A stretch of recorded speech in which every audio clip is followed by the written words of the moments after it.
Hey guys, Jennifer with Scraps of Life here, and today I kind of want to share a little bit about why I eat the way I do and why I make certain choices. This has specific bearing to some of the food videos I post, and if you've ever watched them or watched the menu recaps and wonder why I make certain choices, why I say, may do gluten-free one night but not another, if it seems inconsistent, I want to take a moment to explain why that is.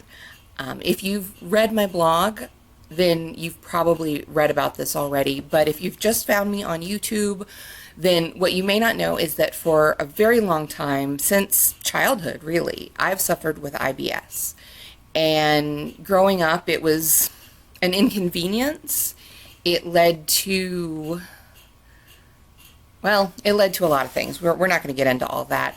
Now, in my 30s, it was getting progressively worse and worse, and it became a real problem when I would travel conventions.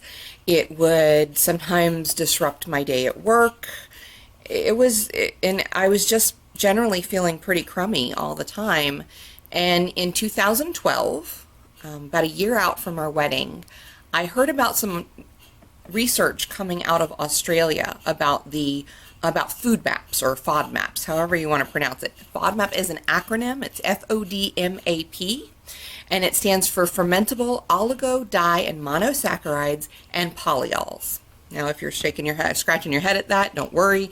Basically, what it means is those are all types of carbohydrates, specifically, I believe, short chain carbohydrates. And again, for the vast majority of the population, they're not a big issue. But for people with IBS, the researchers at Monash University theorized and then set out to prove, and did prove, at least seem to have, that in certain patients with IBS, those types of carbohydrates, instead of being broken down and digested, they sit there, they act out, hence the fermentable, and they build up and cause issues. Now, I'm not going to go into like graphic descriptions or anything, but they identified foods that were likely to be high in these food maps and proposed a dietary protocol that first eliminated all of them and then challenged in a very specific manner the different types of carbohydrates to see what a person might react to. So I read about it. There were a couple of books, a couple of dietitians that in the US that were pretty well versed in it. So I picked up one of the books, I read through it, I did my best to understand the protocol, and then I talked it over with Todd, and he was willing to go through this with me. Because we cook at home so often, it's a good idea that, the person who also cooks half the meals is willing to make these changes, because they were pretty drastic at the beginning.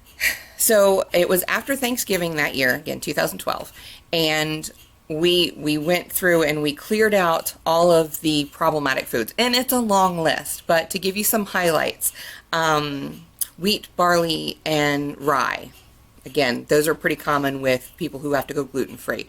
But also onions, garlic, legumes, so like lentils, beans, broccoli, asparagus, cauliflower.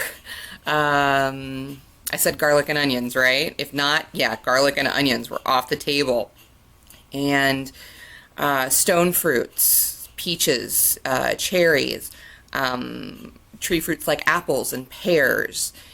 It was, and that's just a short list. It was an incredibly restrictive few weeks that we did this. Now, the idea is that you eliminate all the potential trigger foods to see if your symptoms get better. And I got to tell you, within a week and a half, I felt so different. Things that I didn't even associate with my intestinal issues were vastly improved. Like, for instance, I'll tell you, I'd get dressed in the morning and my clothes would fit fine, But by like 3 o'clock or so, whatever, if I was wearing pants or a skirt, anything with like a waistband, it felt like I had put on something 3 sizes too small. I was bloating so bad during the day that and I didn't even realize that that was why.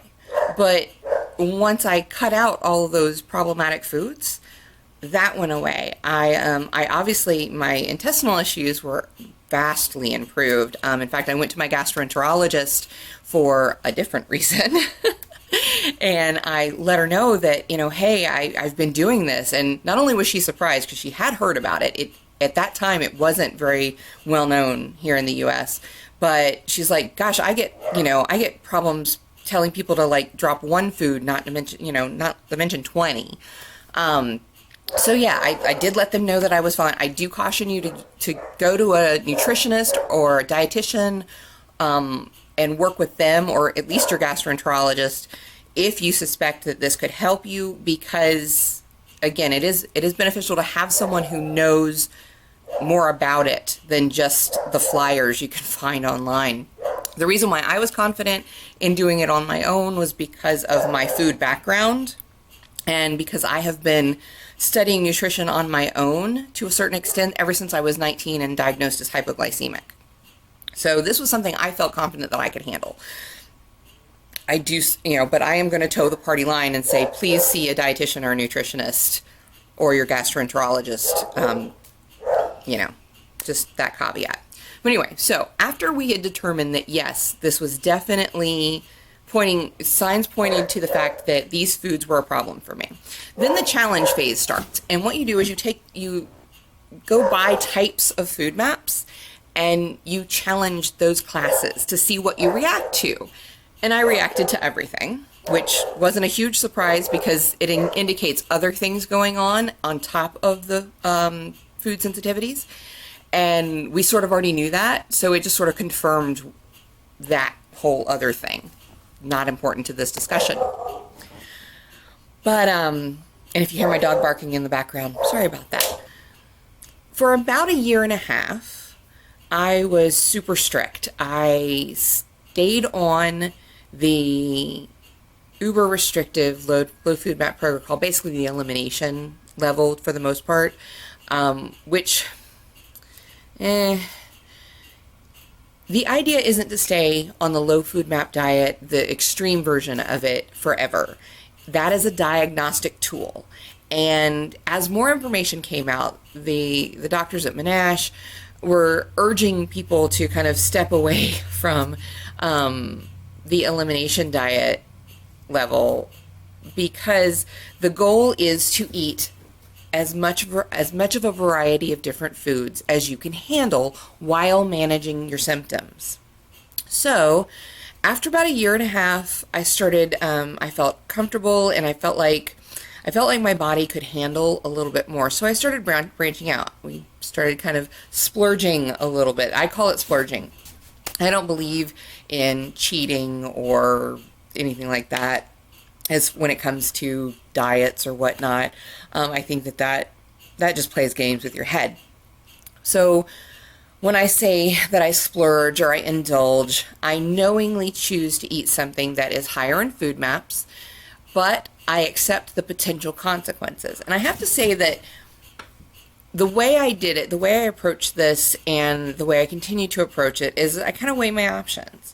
And what we do is we cook at home more or less low food map. It's why you see me only use green onion tops instead of white onions or yellow onions or even red onions. It's why you see me use garlic oil instead of fresh garlic. It's why I use hominy instead of beans in soups. It's 1,000 little things like that. So after 1.5 years, I started branching out, and I started adding things back into my diet at certain levels. Now, there are still some things that I don't eat very much of or very often of because they provoke a more ready response than others. So I can have bread a little bit more often. I can go out to dinner and have something that I know probably has onions and garlic in